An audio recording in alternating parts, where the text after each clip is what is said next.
Genesis 21. Then Adonai visited Sarah, just as he had said, and Adonai did for Sarah, just as he had spoken. So Sarah became pregnant and gave birth to a son for Abraham in his old age, at the appointed time that God had told him.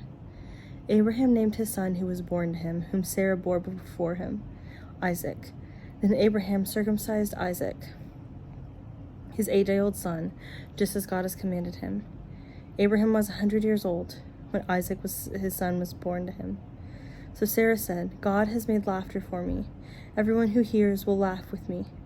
She also said, who would have said to Abraham, Sarah has nursed children, for I have given birth to a son in his old age.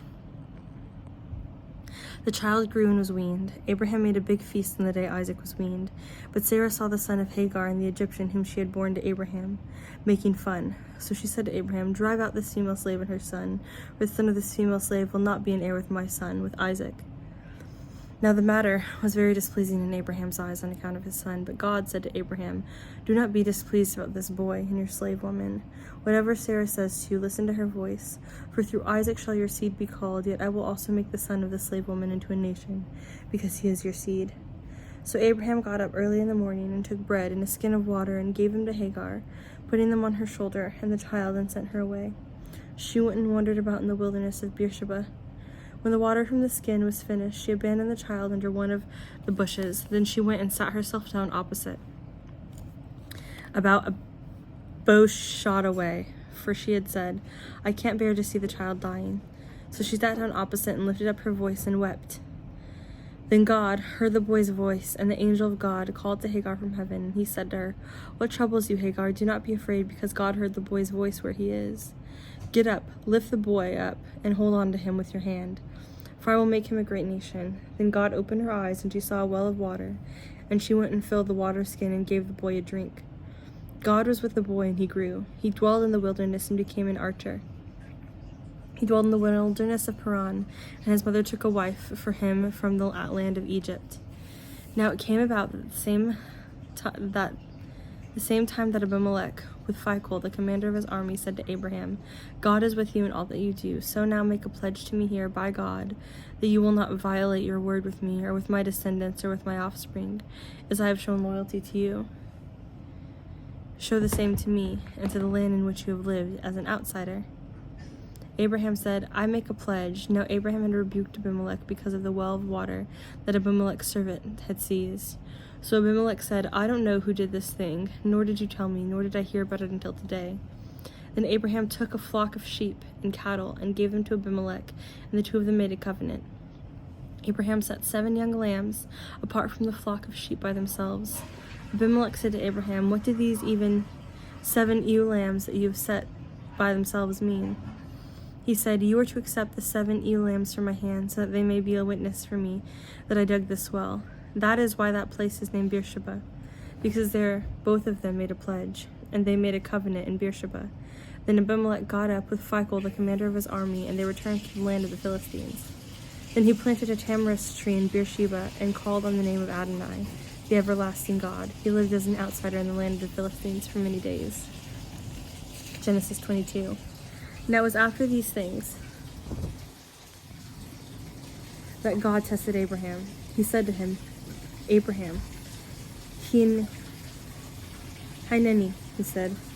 Then he said, take your son and your only son whom you love, Isaac, and go to the land of Moriah and offer him there as a burnt offering on one of the mountains about which I will tell you. So Abraham got up early in the morning, saddled his donkey, and took 2 of his young men with him, and Isaac his son.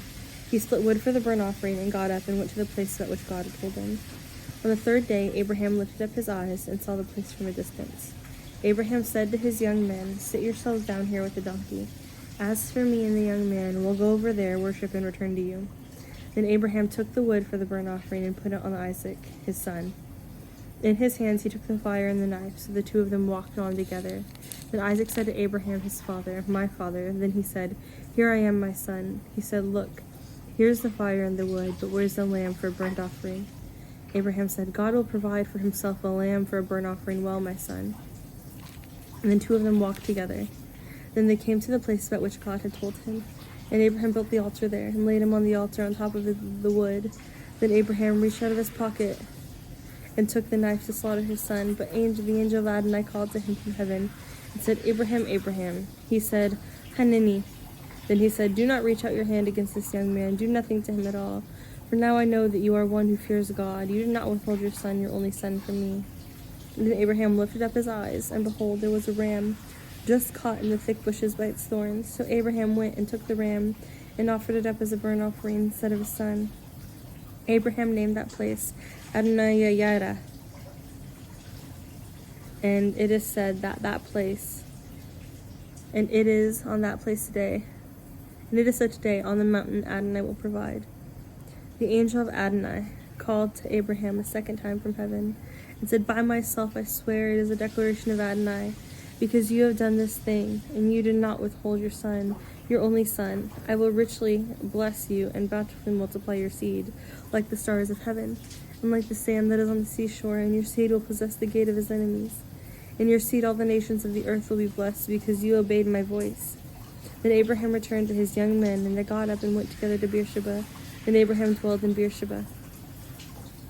Now it was after these things that it was told to Abraham, look, Milcah has also borne sons to Nahor your brother, Uz his firstborn, Buz his brother, Kemuel the father of Aram, Chesed, Hazo, Pildash, Yidlaph, and Bethuel.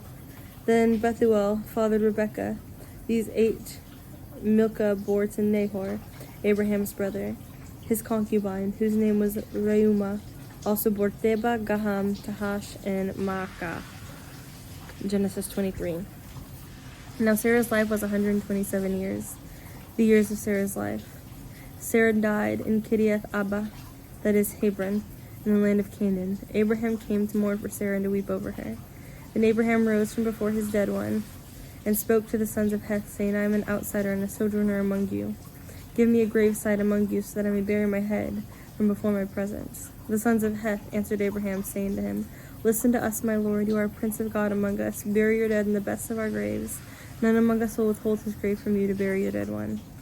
Then Abraham got up and bowed down to the people of the land, to the sons of Heth, and spoke with them, saying, If you are a mind to let me bury my dead before my presence, listen to me. Plead with Ephron, son of Zophar, on my behalf, that he may give me the cave of Machpelah that belongs to him, that is at the end of his field. At the full price, let him give it to me in your midst for a gravesite. Now Ephron was sitting in the midst of the sons of Heth, and Ephron the Hittite answered Abraham in the ears of the son Heth, all those who enter the gate of the city, saying, No, my lord, listen to me. The field I hereby give it to you. Also the cave that is in it I hereby give it to you. In the eyes of the sons of my people I hereby give it to you. Bury your dead one. Then Abraham bowed down before the people of the land, and spoke to Ephron in the ears of the people of the land, saying, But if only you would please listen to me, I hereby give the price of the field. Accept it from me, that I may bury my dead one there. So Ephron answered Abraham, saying to him, My lord, listen to me. A land with 400 shekels of silver, what is that between you and me? Bury your dead one. Abraham heard Ephron, so Abraham weighed out to Ephron the silver that he had spoken of in the ears of his sons Heth, 400 shekels of silver at the merchant's rate. Now Ephron's field was in this, that is in Machpelah, next to Mamre, the field in which the cave that is in it, and all the trees that are in the field, and all its surrounding territory, was handed over to Abraham as a purchased possession in the eyes of the sons of Heth before all those who entered the gate of his city. Afterwards Abraham buried Sarah his wife in the cave of the field of Machpelah, next to Mamre, that is Hebron, in the land of Canaan. So the field of the cave that was in it were handed over to Abraham as a gravesite for the sons of Heth.